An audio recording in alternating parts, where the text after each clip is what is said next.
All right, in this dashboard video, we're going to talk about late prints. Now, late prints are a big part of trading the dark pools because these are specific trades that are allowed to be reported 24 hours late. And normally, trades have to be reported within 3 hours.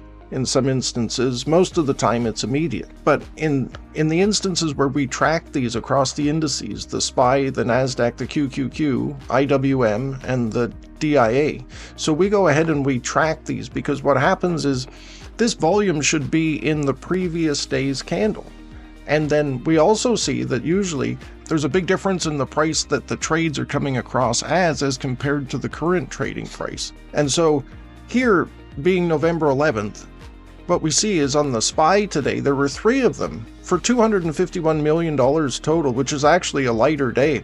419,000 shares at $597.88. The current price of the SPY is $598.16. So this theme crosses across all 4 for the ones that we actually track. There's nothing for the DIA today.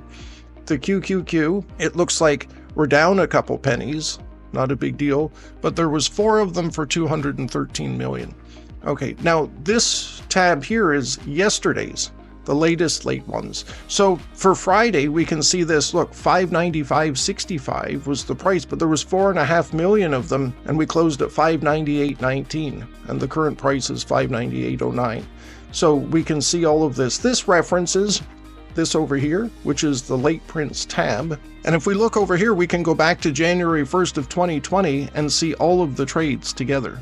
So here we can see November 8th, there's 35 trades totaling 4.5 million. And on the late prints, we can actually see, if we scroll down, anything over 10 million is highlighted. And the similar thing for the Qs, IWM, and the DIA. So we'll talk to you in the next video. Take care.